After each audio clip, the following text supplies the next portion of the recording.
There's a woman standing in front of a burning building, wearing a mountain of flowers. Inside that building, people are taking their very last breaths in the most agonizing way imaginable. And guys, she is smiling. Welcome to Midsommar. Released in 2019, directed by Ari Aster and starring Florence Pugh in a performance that should have won her every award on the planet. On paper, it's a story about a group of American students who travel to a secluded Swedish festival that turns out to be a living nightmare. But I'm going to tell you a secret. This isn't a horror movie about a cult. It's the darkest, most twisted breakup movie ever put on film. Let me decode this for you. I'm going to show you exactly how this movie tricks you into rooting for the villain and how the director hid the entire plot in plain sight within the first 5 minutes. Stay with me, decoders, because what this movie does in its final 10 minutes will change how you see everything that came before it. Our story begins in the dead of winter, in a cold, suffocating apartment. And it begins with Dani. On the surface, she is just a college student trying to keep her life together. But guys, pay close attention to how she apologizes for literally everything. She apologizes for calling. She apologizes for worrying. She apologizes for existing. She is holding herself together with duct tape and pure denial. Her biggest problem, she shrinks herself to keep people who don't even like her. And in a movie like this, that's not a virtue. It's a psychological death sentence. Dani is dating Christian. And let's be honest, Christian is the kind of guy who has one foot out the door but is too much of a coward to actually leave. His friends are literally begging him to dump her, and instead of defending her, he just shrugs. He constantly makes Dani feel like her very valid anxiety is a burden. He's not cruel in the obvious way. He's cruel in the way that makes you question your own sanity. And then the inciting incident happens. Dani gets a terrifying email from her bipolar sister. Something about it feels deeply, deeply wrong. She tries to lean on Christian, but he brushes her off with a sigh that absolutely shatters her heart. His friends roll their eyes. Nobody takes her seriously. Then, the absolute worst-case scenario becomes reality. Her sister makes a choice nobody can come back from, taking their parents with her. Carbon monoxide, hoses taped to the exhaust pipe, all 3 of them gone. In one night, Dani loses her entire family. She is entirely, completely alone. And right here, right in these opening minutes, the movie shows you something for exactly 2 seconds. A painting on her apartment wall. It's small, it's easy to miss, but I caught it, and trust me, it changes everything. That painting literally depicts the ending of this film. A young girl crowned with flowers, a bear, and a journey into something inescapable. I'll explain exactly how when we get there, but just know, Ari Aster told you how this movie ends before the title card even appears. Fast forward a few months, Dani is barely functioning. She's drowning in grief, medicated, isolated.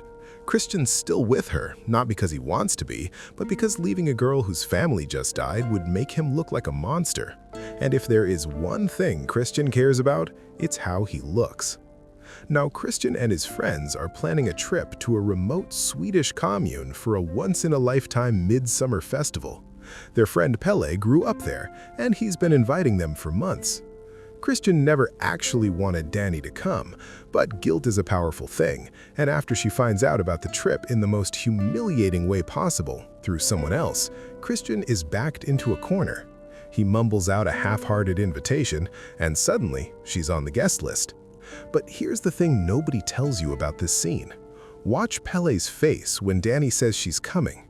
He doesn't look annoyed. He doesn't look surprised. He looks satisfied. Remember that. It's gonna matter. They arrive in Sweden, and the first thing that hits you is the light. There is no darkness here. The sun never sets. Everything is impossibly bright. Everyone is wearing white. Everyone is smiling. Wildflowers cover every surface. It feels like walking into a painting. But the moment they ingest some of the locally grown psychedelic mushrooms, the reality begins to warp. The trees start breathing. The grass starts growing into Dani's skin. And the trauma she's been burying, it starts clawing its way to the surface. She has a full panic attack in broad daylight, and Christian's response is nothing. He stands there like a mannequin while she spirals.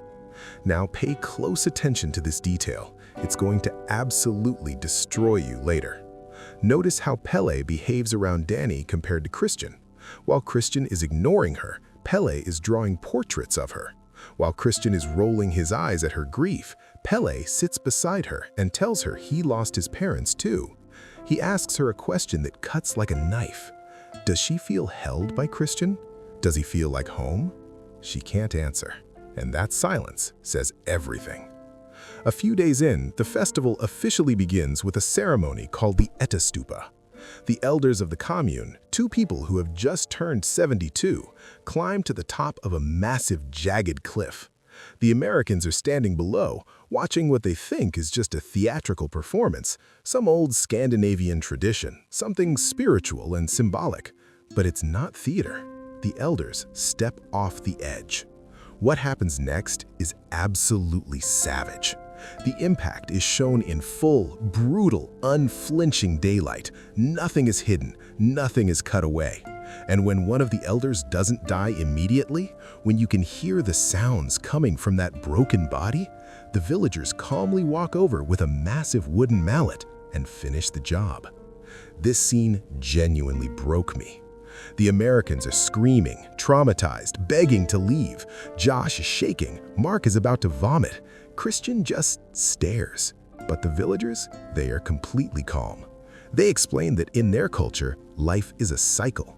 You are born, you peak, and at 72, your purpose is complete. To them, this isn't murder, it's mercy. And here's what makes it so disturbing. The logic almost makes sense, and you hate yourself for thinking that. Now, I know what you're thinking. This is clearly a horror movie about tourists trapped by a murderous cult. But I need you to stop everything right now, because what I'm about to tell you is going to make you rewind this video. Everything, and I mean everything you've seen so far, the trauma, the isolation, the dead family, the neglectful boyfriend, the welcoming commune. You think this is a story about a cult trapping a group of tourists. It's not. It's a story about a cult recruiting Dani. Every single horror that happens to Christian's friends is not random. It is a systematic, deliberate removal of Dani's toxic support system. The Hårga aren't just killing these boys, they are clearing the path. And every step of the way they are showing Dani what a real family looks like. And here's how we know. One by one, Christian's friends start breaking the commune's rules. Mark, the loud, obnoxious one, urinates on a sacred ancestral tree, a tree that literally contains the ashes of the Hårga's dead. Josh, the academic one, sneaks out at night to photograph the Ruby Rotter, their forbidden holy book, after being explicitly told not to. And one by one, they vanish. Mark is lured away by a pretty girl and never comes back. Josh is attacked in the middle of the night. The village leaders just smile and say they must have left early, gone to the train station, decided to head home. But we know the truth. Those boys are never walking out of that valley. And here's the part that will chill you to your core. Nobody in the commune is panicking. Nobody is sloppy, because this isn't improvised. This was always the plan. Pelle brought them here for a reason. Every single one of them was chosen, not as a guest, but as an offering. But not Dani. Dani was chosen for something else entirely. Meanwhile, while Christian's friends are disappearing into the earth, the commune is treating Dani like she is sacred. They braid her hair, they teach her their language, they feed her, they include her, they see her. And then comes the May Queen competition. The women of the village are invited to dance around a maypole in a grueling, dizzying endurance test. They hold hands, they spin, they dance until their legs give out and they literally collapse. One by one, the women fall, but Dani keeps going. Her feet are bleeding, her vision is blurring, but something inside her, something that has been starved for years, refuses to stop. She outlasts everyone. They crown her with an enormous tower of wildflowers. They lift her onto a throne. They parade her through the village. Everyone is cheering. Everyone is singing. For the first time in her entire life, Dani Ardor is the center of a community that is celebrating her existence. And the look on her face? That quiet, fragile, disbelieving smile. That is the face of a woman who has never once felt like she mattered and is tasting it for the very first time. Remember how Christian reacted when she was crying after her family died? Remember how he held her like he was counting the seconds until he could let go? Yeah, compare that to what the Hårga are doing right now. This movie is drawing that comparison on purpose, and it is devastating. But we're not at the devastating part yet. Because while Dani is being worshipped as a queen, Christian is being led somewhere else entirely. The elders have selected him for a mating ritual. He's drugged with a special tea. A young woman from the village has been chosen to bear a child, and Christian has been chosen as the outsider who will provide new blood for the commune. He's led into a room. The young woman is lying on the ground, and surrounding them, in a circle, naked, chanting, breathing in unison, are a dozen older women. They push him along. They guide him physically. There is no romance. There is no desire. It is purely mechanical, deeply ritualistic, and profoundly disturbing. And Dani sees it. Still wearing her crown of flowers, she walks toward the building and looks through the keyhole, and she watches the man she has been shrinking herself for, the man she has been apologizing to for years, inside that room with another woman. She runs. She collapses into an open field, crumbling to the ground, and releases a scream that sounds like something being pulled from the center of the earth. This is not crying. This is the sound of a person who has lost everything. Twice. But here's where this movie does something that no horror film has ever done before. The Hårga women don't ignore her. They don't tell her to calm down. They don't pat her shoulder and walk away. They drop to their knees around her, and they begin to wail with her. They match her pitch. They match her rhythm. They match her breath. When Dani gasps, they gasp. When Dani screams, they scream. They physically absorb her grief into their own bodies. Guys, this scene, this is the one that had me staring at my ceiling at 3 in the morning, because here's the horrifying truth. This is the first time in the entire movie, possibly in Dani's entire life, that someone has met her pain without flinching. These women are murderers. They are part of a death cult, and they are giving Dani more emotional support in 90 seconds than Christian gave her in the entire relationship. That's not an accident. That's the thesis of the entire film. And now, we've reached the end, the part that nobody sees coming, even though it was written on the wall, literally, since the opening frame. The Midsummer Festival is building toward its final ritual. The Hårga believe that 9 human lives must be sacrificed to purify the community and ensure a prosperous new cycle. 4 of those sacrifices are outsiders. 4 are Hårga volunteers who consider it an honor. 8 have already been selected. Christian's friends? They're already gone. Their bodies have been prepared. Mark's face has been peeled off and worn as a mask. Josh's leg is sticking out of a garden, and 2 of the Hårga's own have willingly offered themselves. But the 9th sacrifice, the final one, is up to the May Queen. Dani is given a choice. She can select a random Hårga villager, or she can choose Christian. Christian is currently paralyzed. They've blown a special powder into his face that locks his entire body in place. He can't move, he can't speak, he can only breathe. And they have stuffed him, his entire living, conscious body, inside a hollowed-out bear carcass. He is sewn into the skin. Only his face is visible, and his eyes are wide open, darting back and forth in pure, absolute terror. Dani looks at him, and she chooses him. They carry him, still alive, still conscious, still trapped in the bear, into the massive yellow wooden temple. They place him beside the other sacrifices. They seal the doors, and they light the match. The fire takes everything. The wood cracks, the screams start, the Hårga stand outside and sing, and Dani, crowned in flowers, surrounded by her new family, watches the building burn. Her face twists. For a moment, you see the horror, you see the grief, you see everything she's lost fighting to pull her back to reality. And then, slowly, impossibly, the corners of her mouth turn upward. She smiles.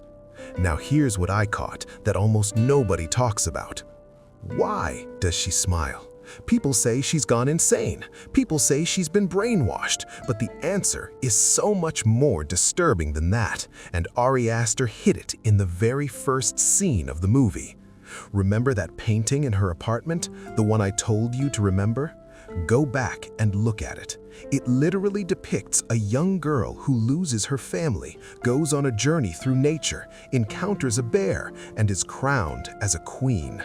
The entire arc of this film, beat by beat, is illustrated in a painting that appears on screen for 2 seconds before the tragedy even happens.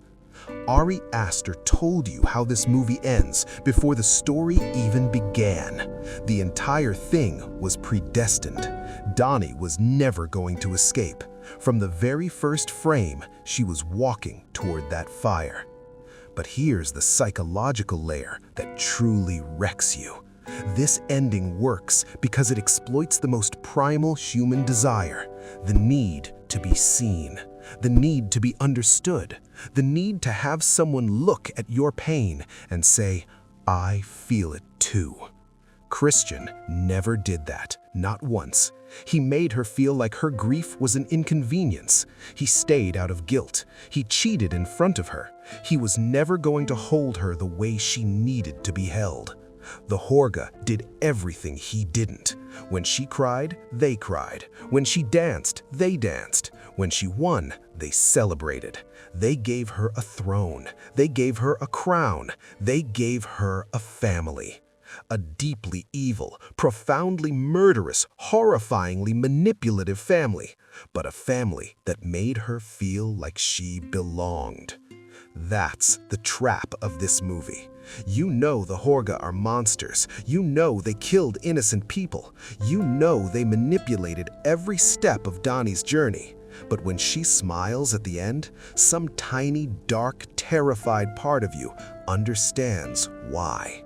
And that's the real horror of Midsommar. It's not the cliff, it's not the mallet, it's not the fire.